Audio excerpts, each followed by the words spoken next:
Buenos días. Gracias por asistir. En primer lugar, gracias al ITH por la invitación.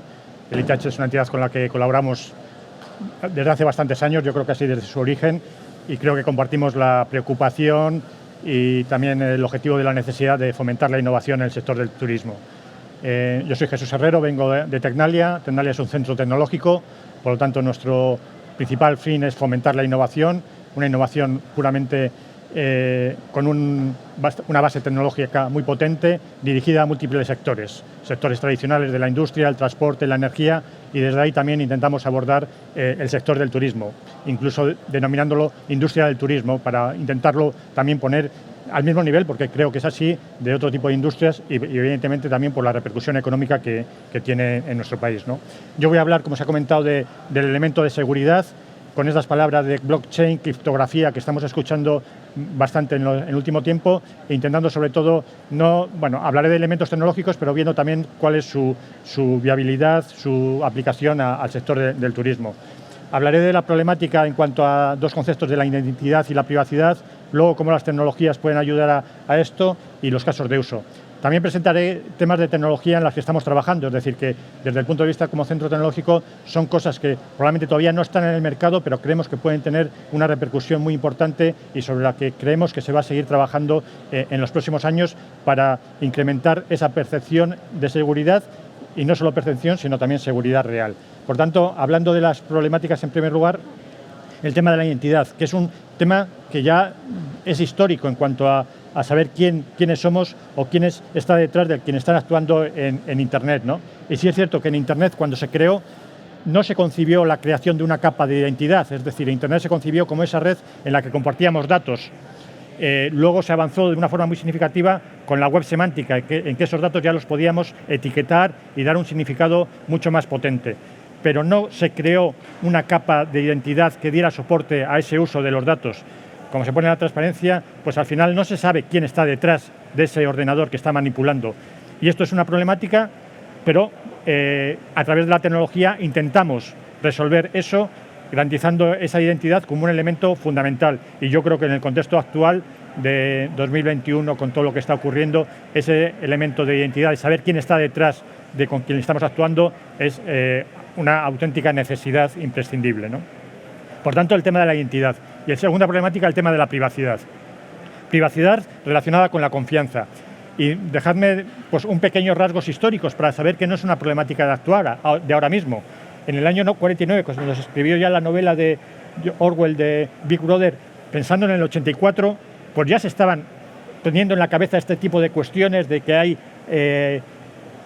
alguien que nos está investigando, ese Big Brother que nos está vigilando para saber cuál es nuestro comportamiento. Por lo tanto, lo que era una novela futurista en aquel momento es una problemática actual que estamos viviendo en cuanto a esa confianza y saber quién está vigilando nuestros datos, ¿no? Luego ya empezamos a tener cuestiones que aparecieron reales de la red Echelon, que ya en el año 88, desde los gobiernos anglosajones fundamentalmente, ya vigilaban la cuestión de todas las comunicaciones que transcurrían por el mundo. Por lo tanto, ya existía esa captación masiva de datos de una forma que no éramos conscientes los ciudadanos o ciudadanas que estábamos interactuando en ese momento con Internet, utilizando ya tecnologías vía satélite. Era capaz de controlar todo tipo de comunicaciones por email, que en aquel momento empezaba incluso a surgir el tema del email, es decir, en el año 88 todavía no era masivamente utilizado, pero ya los gobiernos empezaban a ser conscientes de que era muy importante esa vigilancia, ¿no? Pero también hubo iniciativas buenas, es decir, no solo de la parte de los gobernantes de la vigilancia, ya hubo agrupaciones por parte de la ciudadanía en la que se empezaban a agruparse para intentar defender el derecho a la privacidad digital en el año 93. Es decir, que no estamos en el año siglo XXI, estamos hablando en el siglo XX. E incluso publicaron un manifiesto con cuestiones que probablemente pensábamos que podían ser publicadas ahora mismo. La privacidad es necesaria para una sociedad abierta a la era electrónica, no podemos esperar a que los gobiernos o las empresas nos la proporcionen. Los cyberpunk, así se denominaban, escriben código para defender la privacidad, es decir, que esto está muy en la línea de los hackers éticos. Todo uso de la tecnología puede estar en un provecho masivo y evidentemente puede también tener un mal uso, pero no la tecnología per se podemos decir que es mala, sino el uso que hagamos de la misma, ¿no? Los obstáculos son políticos, es decir, al final son decisiones políticas para liberar estas cuestiones de criptografía, tener el control de la información. Por tanto, en el sentido de que no estamos hablando de cosas de ahora, sino que ya se viene trabajando desde hace años. Incluso algo más reciente, en el 2013, pues Edward Snowden, el agente de la CIA de Estados Unidos, de la Agencia de Seguridad, ya también desveló pues, esos programas de vigilancia masiva que se estaban realizando. Por lo tanto, ver que en esa trayectoria histórica es una problemática que tenemos desde hace tiempo, ¿no? Y intentando aterrizar ahora, por ejemplo, lo que nos sigue preocupando, ¿nuestros datos están seguros? Pues esa es la pregunta que nos seguimos haciendo. A veces pensamos que los tenemos aislados, pero porque los tenemos almacenados en nuestro ordenador, en nuestro portátil. Pero no deja de que este ordenador, cualquier portátil que tengamos, si está conectado ya a la red, ya es una puerta abierta. Por lo tanto, podemos pensar que es así, pero ¿estamos seguros de que nadie pueda acceder? Pues son tipo de cuestiones que todavía están en el aire y cada vez más tenemos que ir aumentando la tecnología para tener mayor certeza sobre estas cuestiones. Siempre se dice que la seguridad nunca se puede alcanzar al 100%. Siempre es una guerra, en el mejor sentido, continua, de intentar, desde la tecnología, poder cubrir todo el tipo de amenazas, que esas amenazas cada vez se van a ir incrementando y desde la tecnología tenemos el reto de ir afrontándolas, ¿no? Bueno, ¿y qué ocurre ya? Que si subimos los datos críticos a la nube o los compartimos con terceros, aquí también ya es cierto que empezamos a tener otra problemática, que nuestros datos empiezan a replicarse en varios sitios y a veces perdemos el control y luego también es la problemática añadida de la integridad de los datos, que podemos hacer una variación en un sitio, no en otro, que es otra problemática añadida. Pero sí es cierto que cuando empezamos a compartirlos podemos perder el control sobre los mismos. Ya incluso no sabemos dónde los tenemos todos los datos y eso nos pasa a cualquier ciudadano. Los podemos tener en nuestro portátil, los podemos tener en el pendrive que tenemos en el cajón, que ya no sabemos en dónde está, o los podemos compartir en la nube, en el que ya perdemos cierto control sobre los mismos. Pero es cierto que la compartición per se no es mala, y más en el mundo, como se ha venido hablando del Big Data, la compartición nos puede dar un valor añadido. Si compartimos nuestros datos personales o hablando de cualquier datos de negocio, de cualquier empresa, con los datos de una empresa uno puede hacer análisis que ya son muy interesantes, pero si los compartimos en el sentido de compararlos con otros datos de otras fuentes, las ventajas que podemos tener nosotros mismos se incrementan. Por tanto, no decir, no, es que la solución va a ser no compartir y tener absolutamente blindados los datos en una caja fuerte. No, estamos en el momento que el Big Data nos permite que con nuestros datos, comparándolos o compartiéndolos con los de otros, instituciones privadas como nosotros, nuestra competencia, y luego veremos cómo podemos compartir datos con la competencia o con fuentes oficiales, podemos incrementar el valor de los mismos, ¿no? Por lo tanto, la confianza sigue siendo una gran barrera en el crecimiento de la inteligencia artificial y la economía del dato, es decir, los modelos de negocio que podamos tener. Esa precaución a la hora de no compartir los datos sigue siendo una barrera, y en la que desde la tecnología tenemos que dar la suficiente confianza para poder superarla, para que una empresa privada, un pequeño hotel que ya tiene sus datos y que son muy potentes y son muy ricos porque son sus propios datos, pueda compartirlos incluso con los de su sector en cuanto a tipología de hotel, con los de otros alojamientos en el mismo entorno geográfico, para poder obtener ventajas, ¿no? Y es aquí donde tengo la parte un poco más árida, si se quiere, de la tecnología. ¿Cómo podemos aportar un paso más en la tecnología para estos elementos, ¿no? En el tema de la identidad, aquí es donde aparece la palabra blockchain como una forma ya de utilizarlo en un escenario concreto, ¿no? Tenemos diferentes tipos de identidad tradicionalmente, como hemos venido funcionando en Internet. El modelo más tradicional es el que hacíamos nuestro login y passwords, y para accederlos al servicio digital, en el que ese servicio digital, esa empresa, también almacenaba nuestras credenciales. Por ejemplo, si vamos a reservar en Booking, en ese caso sería el org, sería Booking, en el que entramos en nuestra cuenta, y esa entidad es la que también tiene un listado en su base de datos de todas nuestras credenciales. Es decir, que ya, además de nosotros tener nuestra credencial, también tenemos cierto riesgo de que esa entidad que nos proporciona un servicio digital tenga, desde su definición, una infraestructura segura y no reciba ataques, que continuamente se reciben ataques, y por desgracia seguimos recibiendo noticias de que tal empresa o tal compañía ha recibido un ataque y ha sido vulneradas los ficheros de los usuarios en los que hemos depositado esas credenciales, ¿no? Por tanto, es la realidad y estamos confiando en un tercero. Luego hemos tenido ya modelos en los que había un proveedor de la identidad que se situaba en medio de la empresa que proporcionaba el servicio digital. Y estos proveedores de identidad, pues evidentemente es cuando nos aparece que podemos hacer el login con Facebook, podemos hacer el login con Google.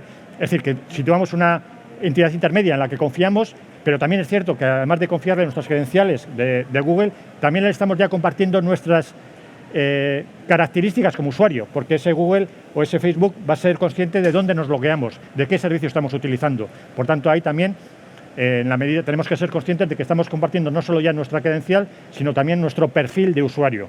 Y sabemos que eso es ahora un momento la gran riqueza o lo que está proporcionando gran negocio a la hora de vender todo ese tipo de información de los datos almacenados, ¿no? Y este es el modelo más avanzado en el que estamos trabajando, que es crear un modelo descentralizado, en el que blockchain nos permite este tipo de cosas, que se establezca una relación de igual a igual y que sobre todo el tema de las credenciales no estén almacenadas en un tercero, sino que estén almacenadas de la parte pública de ese blockchain, que bueno, pues como de ese nodo centralizado, no voy a hablar de las características del blockchain, pero sí que nos garantiza que la descentralización nos permite que esa información no sea alterada y que sea verificable. Y es donde aparece el concepto de la autoidentidad soberana, que es lo que intentaré un poco explicar de los modelos en los que se pueden proporcionar un valor añadido en cuanto a la seguridad. Tenemos este esquema en que en este caso el usuario es el builder, el holder, pensamos en un usuario cualquiera, en el que para acceder a cualquier otro servicio lo primero que va a intentar es recibir una credencial. Una credencial puede ser una tarjeta de las que llevamos en nuestra cartera. En nuestra tarjeta llevamos el DNI, la tarjeta sanitaria, las tarjetas de fidelización de diferentes negocios. Todos esos lo podemos identificar que son como credenciales, que nos las da el issuer, el emisor, el azul, y con esas credenciales nosotros luego accedemos a los servicios digitales, que en ese caso el verificador necesita chequear esa credencial. Y lo explico de esta forma. Entonces, el usuario se sitúa en medio y antes de acceder a un servicio tiene que contactar con un emisor, el de la izquierda, para solicitar una credencial y esa entidad emisora se la proporciona. Y esa credencial el usuario la guarda en la cartera, en el wallet, que luego veremos, que es el elemento, una cartera pensando en el elemento físico de nuestra cartera, donde metemos nuestras credenciales. Y luego ese usuario, cuando va a acceder a un servicio digital, lo que hace es mostrar esa credencial, la tarjeta que toque.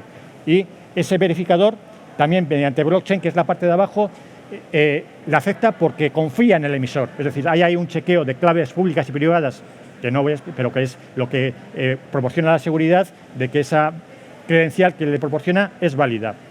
Por lo tanto, esto tiene ventajas de que el verificador, el que proporciona el servicio digital, no almacena las credenciales. Simplemente comprueba que es correcto, pero no hace ningún almacenamiento de datos del usuario. Por tanto, ya tenemos la ventaja de que no se almacenan. Incluso el emisor tampoco almacena datos personales. Simplemente hace el proceso de chequear esos datos que le proporciona, pero no tiene que almacenarlo. Incluso el verificador solo tenemos que mostrarle los datos necesarios. El ejemplo ahora más actual, el de, por ejemplo, si tenemos la credencial que nos demuestra que estamos vacunados, en la derecha solo tendremos que enseñar la credencial de que estamos vacunados. Ninguna otra información adicional, ni incluso nuestro número de DNI, ni nuestro número de tarjeta sanitaria. Simplemente mostraremos la credencial de la vacunación, porque todo ese elemento para obtener la credencial de la vacunación la habremos chequeado con el emisor. Con el emisor igual sí hemos tenido que compartir nuestro DNI, nuestra tarjeta sanitaria, para proporcionar esa credencial. Pero en el momento que la proporciona, solo tenemos que mostrar ya la información concreta de la verificación para que nos pueda aprobar. Y aquí el elemento crítico es la cartera, que es como el elemento es donde guardamos las credenciales, que sí requiere un almacenamiento, que ese almacenamiento puede ser en el propio usuario, puede ser en la nube, y por tanto es el elemento crítico. Como si nos roban la cartera, de la forma físico, pues sería lo mismo en el mundo digital. Es el elemento en el que tenemos que poner todo nuestro esfuerzo de seguridad, con diferentes modelos, y al final la cartera esta también es un elemento software. Entonces es cierto que puede haber ataques para atacar un determinado software. Si tenemos nuestra cartera con ese software es cuando podemos estar en peligro. Entonces aquí luego todo el elemento de seguridad lo tenemos que focalizar en que no nos roben la cartera, aludiendo al mismo escenario físico que podemos tener, ¿no? Y ya digo que la parte de abajo es lo que todo el tema de las credenciales lo almacenamos en una red blockchain, que es la que nos permite esa esa garantía de que la información no es alterada, de que esos diferentes nodos son los que se encargan de mantener toda la información y que si hay una pequeña modificación porque hay un ataque en un nodo, no tiene repercusión porque la gran mayoría de los nodos son suficientes para mantener la información veraz, ¿no? Vale, la parte de la identidad, la parte de cómo proporcionamos la confianza en cuanto a la compartición de datos, ¿no? Y aquí es donde nosotros estamos trabajando en que necesitamos compartir los datos para, no solo de los datos, sino incluso de los algoritmos, que es casi, se ha empezado siempre a hablar de los datos, pero cada vez tenemos que hablar también de los algoritmos, porque son los que nos proporcionan la inteligencia y el dato en sí va a tener mucho valor, pero el propio algoritmo, el procesamiento, lo podemos tener al mismo nivel. Y cualquier empresa necesita proteger sus datos e incluso proteger su conocimiento, que ese conocimiento lo tiene concretado en forma de algoritmos, de modelos de aprendizaje, ¿no? Y es donde estamos trabajando en plataformas para la compartición y explotación segura de datos, en que nuestros datos no viajan a terceros y siempre se mantienen en nuestra infraestructura, y si viajan a otro nodo van a viajar siempre cifrados. Es decir, que con ese destinatario de esos datos no va a ser capaz de poder descifrarlos, pero sí va a ser capaz de poder procesarlos, y luego lo explicaremos. Permite construir diversos modelos de negocios de economía del dato para establecer diferentes modelos probablemente de negocio. Está basado en blockchain para poder desarrollar diversos modelos de gobernanza, de la seguridad del dato. Es complementario con GaiaX. GaiaX es una palabra que probablemente empezará a aparecer más, que es una iniciativa europea claramente para hacer frente al modelo americano del tratamiento de datos, en el que intenta construir un espacio común europeo. Empezó inicialmente desde la parte de Francia y Alemania, ya se han sumado más países, España también está en esta iniciativa, y es algo que yo, desde el mundo del Big Data, de la compartición de datos, cada vez empezará más a hablar a la hora de incluso tener cierto peso Europa y no tener esa dependencia de Estados Unidos o de los modelos americanos en el tratamiento de los datos y de la información, ¿no? Vale, y ahora os hablo de 4 tecnologías que son las que nos proporcionan este tipo de información, ¿no? Se llama las pruebas de conocimiento cero y son las que soportan lo que era el proceso de identificación. Con esto nos permite validar que una información es verdadera sin necesidad de exponer los datos que lo demuestran, es lo que comentaba. Podemos probar la verificación de que estamos vacunados, pero no tenemos que exponer ningún otro dato más privado nuestro, DNI, tarjeta sanitaria, sexo, edad, etcétera. Simplemente estamos mostrando el dato que es imprescindible y además tenemos la seguridad de que es verificable porque el emisor ha comprobado cualquier otro dato. Pero con ese tercero solo le demostramos que estamos vacunados, solo demostramos nuestra tarjeta de vacunación de forma segura, ¿no? Por tanto, los clientes no exponen sus datos privados para hacer el uso de un servicio digital, solo comparten la mínima información imprescindible e incluso no es almacenada en ese tercero, simplemente se hace ese chequeo de que es OK y eso le permite acceder al servicio. Otro tipo de, perdón por las palabras, criptografía homomórfica, pero me interesa sobre todo lo que es la definición. Permite realizar operaciones sobre datos cifrados de manera que los resultados sean los mismos que si se hubieran realizado con datos no cifrados. Eso es lo que nos permite la compartición con un tercero. Pensar que los datos es como una caja negra que no sabemos, no podemos descifrar qué hay en esa caja negra, pero si realizamos un análisis sobre esa caja negra, nos va a dar igual que esa caja negra tengamos datos cifrados que tengamos datos no cifrados. El resultado va a ser el mismo. Por tanto, esto permite la ventaja de que una empresa puede, usando este tipo de tecnologías, puede compartir el dato con un tercero sabiendo que no va a hacer descifrados, que no va a proporcionar la información, por ejemplo, un hotel, de todas las reservas que han realizado todos sus usuarios. Con esto va a tener la certeza que con el comparte solo le va a llegar datos cifrados, pero sí le va a resultar interesante si eso luego se pueden compartir con otros datos similares. Por tanto, esto nos permite una gran potencia a la hora de poder realizar análisis sin necesidad de exponer nuestros datos. Parecido a la identidad, que hablamos de datos privados, aquí estamos hablando de datos de negocio y también con el mismo modelo de no exponerlos a un tercero, ¿no? El multiparty computation, pues es lo anterior con capacidad de computación. La capacidad de computación de datos cifrados tiene que ser mayor que si los datos no fuesen cifrados. Por tanto, este tipo de tecnologías nos permite esta mayor ya capacidad de computación. Y simplemente para deciros que Google, por ejemplo, con herramientas de TensorFlow, que ya podéis ver en Internet, está utilizando ya este tipo de tecnología. Es decir, que ya están situando en ese tipo de procesamiento de datos cifrados. O incluso se está empezando a utilizar para una aplicación muy concreta de diagnóstico de datos médicos a partir de análisis de imágenes sin exponer los datos privados de los pacientes. Nos interesa tener una información sobre análisis de imágenes que es muy potente y cada vez va a ser más potente para detectar cualquier tipo de enfermedad, pues simplemente por el análisis detalladísimo de una imagen. Y solo nos interesa también el tener el dato de esa imagen sin exponer los datos privados de ese paciente. Para eso también podemos utilizar este tipo de tecnologías, ¿no? El análisis federado, que sobre todo intenta realizarse, que el análisis en algunas ocasiones se tiene que realizar sin salir del nodo local. Esto es muy interesante, por ejemplo, los dispositivos IoT, cualquier tipo de dispositivos en el que los datos no van a salir de ese dispositivo y sí podemos realizar los análisis. Aquí no estamos haciendo cifrado, por tanto, para tener mayor seguridad, esta tecnología se tiene que combinar con las dos anteriores para que los resultados de los análisis de esos datos que están a nivel local también tengan seguridad a la hora de poderlos compartir con un tercero. Pero ya digo, son tecnologías que ya nos permiten poder aumentar ese nivel de confianza y de seguridad, y sobre las que estamos trabajando, y creemos que en los próximos años se va a seguir hablando y sobre todo se van a seguir utilizando con mayor abundancia, ¿no? Y con estas tecnologías pensamos en tres funcionalidades principales, más enfocadas ya a los negocios, ¿no? La primera, por ejemplo, pensaros en una empresa que necesita realizar un análisis estadístico para obtener una respuesta. Por ejemplo, un polígono industrial, un centro tecnológico que quiere hacer un análisis de cuál es el salario medio de todos los trabajadores de ese polígono industrial, de ese centro tecnológico, o un destino, el salario medio de todos los empleados de un hotel, por ejemplo. Con esto podemos pedir a esas empresas que nos proporcionen sus datos, garantizándoles de que esos datos, incluso al que solicita el servicio, no va a poder descifrar. Es decir, ya llegan cifrados a esa persona, a esa entidad que intenta hacer ese análisis, y está claro que aquí con esto tiene que establecer el modelo de negocio, porque ese tercero, esas empresas van a proporcionar datos a ese que se sitúa en medio que quiere realizar este servicio. Pues es ahí donde se establece el modelo de negocio. Le puede incluso crear hasta proceso de fidelización. Oye, mira, cada vez que tú compartas datos te voy a crear una cuenta para luego poder realizar diferentes análisis. Esas empresas pueden también estar interesadas en este tipo de análisis. ¿Cuál es el salario medio de este ámbito geográfico? Entonces, esa entidad que se ha situado en medio y ha solicitado ese análisis, luego puede establecer modelos de negocio para proporcionar esa información, ¿no?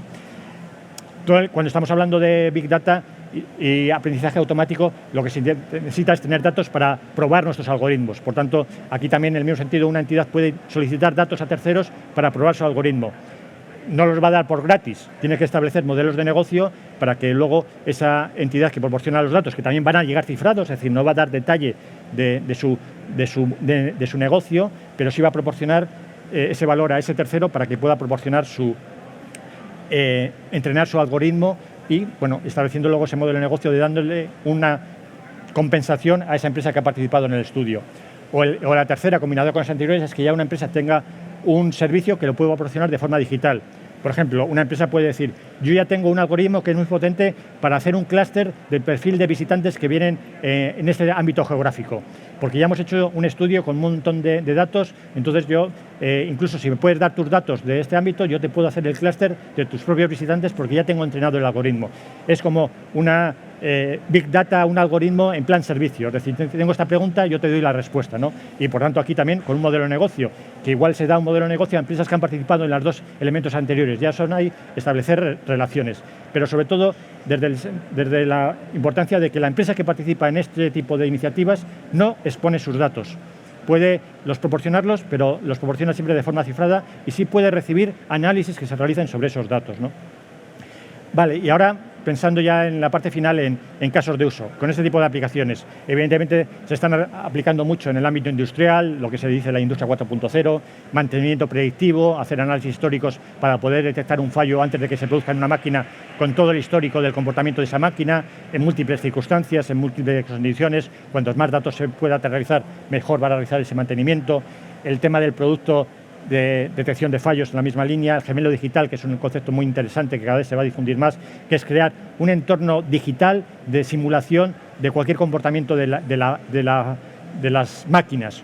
Por ejemplo, incluso se está utilizando mucho en aerogeneradores, poder recrear virtualmente el comportamiento de un aerogenerador de forma real a cómo se está produciendo, incluso también recibiendo datos reales a través de dispositivos IoT de ese dispositivo. Por tanto, podemos ser capaces de hacer simulación digital, y con esa simulación podemos incluso hacer predicciones de comportamiento o hacer estudios o pruebas sobre ese comportamiento introduciendo diferentes nuevos dispositivos o cambios que queramos realizar, ¿no? En el ámbito de automoción, algunos elementos comunes también. En el ámbito de automoción, el proyecto estrella siempre será la conducción automática, que es el gran reto, en el que evidentemente el tema de la seguridad, de la privacidad, incluso de los datos, será un elemento fundamental y sigue siendo el gran reto. ¿Tendremos la conducción automática en los próximos años? Yo no tengo la respuesta todavía. Había personas que decían que ya al día de hoy íbamos a tener esa conducción automática. Por lo tanto, es un elemento, es un reto y es uno de los grandes proyectos en este ámbito de análisis de los datos, ¿no? En el tema de la energía, también mantenimiento predictivo, la predicción del consumo, la lectura de los contadores, preservando la privacidad de quién pertenece ese contador, para realizar análisis geográficos, análisis de consumo de picos en determinados meses en el ámbito del turismo, que es muy significativo, o incluso subastas cerradas a ciegas para compra de energía de pequeños productores renovables, sin tener los datos de dónde viene, de qué productor pequeño proviene esa energía, sino que se hace esa acumulación de energía de pequeños productores y son capaces de proporcionarlos a un tercero que pueda estar interesado en la compra de ese producto de energía. Entonces, como veis, el elemento de pensar es bastante potente. En el ámbito de salud, que ya se comentaba antes también, en el ámbito incluso relacionado con Quirón, investigaciones ensayos clínicos, servicios de diagnóstico basados en imágenes, que cada vez va a aumentar más de una forma muy significativa, la interoperabilidad entre sistemas, que puede ser muy interesante compartir datos sin desvelar la privacidad, es decir, datos de diferentes departamentos en un hospital o diferentes enfermedades. A veces ahí la interoperabilidad es muy problemática, por tanto, si compartimos los datos de forma privada también podemos aumentar, ¿no? En la administración pública, que es un elemento fundamental a la hora de compartir datos en diferentes ayuntamientos, en el que el tema de la privacidad de los datos del ciudadano es muy importante. El tema de la detección de fraudes, que la detección de fraudes es un elemento para tener una línea de investigación y de trabajo es enorme, y fraudes en todos los ámbitos. Cada administración podrá tener un elemento concreto de detección de fraude en función de los servicios que proporciona, ¿no? Y evidentemente para el ámbito del turismo. En general, con todo este tipo de tecnologías nos va a facilitar todo el proceso de identificación, y yo sí querría insistir en dos ámbitos que me parecen muy interesantes, que es compartir datos por tipología o por lugar geográfico. Es decir, que puede ser muy interesante que, por poner el ejemplo de los hoteles, se pueda comparar con hoteles de su misma tipología, un hotel boutique de una determinada característica pensado para familias en un entorno rural, se pueda comparar con otra tipología de hoteles, pues incluso a nivel europeo. Es decir, que pueda incluso trasladar a ver cómo son los perfiles de usuario que vienen a este tipo de hoteles, sabiendo que, bueno, pues que aquí también estamos introduciendo nuevos elementos de negocio, porque puede haber un nuevo agente que se sitúe en medio y que proporcione esa compartición. A veces cuando hablamos de blockchain decíamos que eliminamos el intermediario, pero aquí incluso a veces con este tipo de tecnología podemos también introducir un nuevo intermediario que proporcione valor y proporcione este servicio de intentar que todos los hoteles de una misma tipología puedan compartir sus datos de forma segura, sin poner el detalle de sus datos, para proporcionarles valor. Por tipología o por lugar geográfico, que también antes mencionaba. Puede ser muy interesante que se hagan análisis de un lugar geográfico que tiene diferentes tipos de servicios, de alojamiento, de prestación de servicios auxiliares, de restauración, de recursos naturales, para incluso determinar cuál es la tipología de cliente que visita ese ámbito geográfico, y yo compararme en qué medida estoy atrayendo a ese cliente medio, o puedo tener nichos que no están accediendo a mi, por ejemplo, hoy hotel, pero sí están yendo a mi ámbito geográfico. Están yendo a mi destino, pero no están yendo a mi hotel. Pues a partir de ahí ya son decisiones el poder tomar diferentes tipos de decisiones. Es lo que comentaba de fomentar el ecosistema local. Ese ecosistema local del que uno proporciona alojamiento, otro proporciona el servicio de actividades complementarias, paseos a caballo, un viaje por la ruta costera, etcétera, etcétera.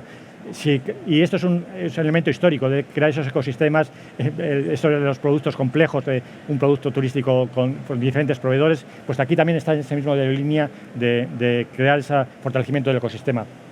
O nuevos modelos de plataforma de fidelización, es decir, el hecho de tener cada uno una tarjeta por el servicio que se comenta, pues puede ser que en la tarjeta ya no nos caben. Es decir, podemos crear modelos de fidelización en el que no tengamos que tener una tarjeta por cada servicio que estamos prestando, sino que una tarjeta pueda servir para varios. Ahí tiene que haber ese acuerdo entre esos diferentes prestadores de servicios para poder prestar sus servicios y para que las recompensas también se puedan cubrir en los diferentes modelos, ¿no? Y por poner un ejemplo concreto que también se presentó aquí en Fitur el lunes, pues ya este fin de semana anterior se ha hecho una iniciativa, incluso con el que participaba Lastria, que es una plataforma de fomenta blockchain, para un viaje seguro a Lanzarote, en el que se está utilizando un certificado, que es ese tipo de credencial, en el que incluso pues, era compatible con ese certificado digital europeo, en el que se quiere chequear la vacunación, el test o haber superado la enfermedad. Es decir, la vacunación, el test, haber superado la enfermedad serían diferentes credenciales que pueden estar agrupadas en 3 o pueden estar agrupadas en 1, que podían ser fácilmente soportadas por este tipo de tecnología que hemos comentado antes, de solo presentar la información de que estamos vacunados para poder acceder, ¿no? Y para acabar, pues simplemente por tener los mensajes fundamentales. Identificación, solo exponer los datos necesarios. El profesor de servicio digital no tiene por qué almacenar nuestras credenciales para darnos el valor y para poder acceder de forma segura. En el tema de la privacidad, proteger nuestros datos y nuestros algoritmos. Y compartir, es decir, no minusvalorar la compartición, sino valorar lo que es compartir datos y análisis sin exponer nuestros datos. Y a partir de ahí también crear nuevos modelos de negocio. Como os decía antes, incluso se puede haber nuevos agentes intermediarios que se sitúen en medio que proporcionen esta capacidad de poder compartir datos de forma segura, dándoles valor a quien comparte los datos. Muy bien, pues muchas gracias.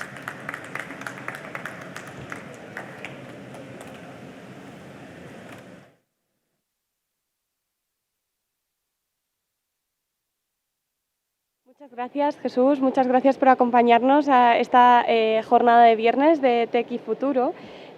Para seguir, vamos a tener este debate de ciberseguridad, siguiendo con estos datos, en el que vamos a hablar de ¿estamos mundialmente ciberexpuestos? ¿Estamos listos para ellos? ¿Are we ready?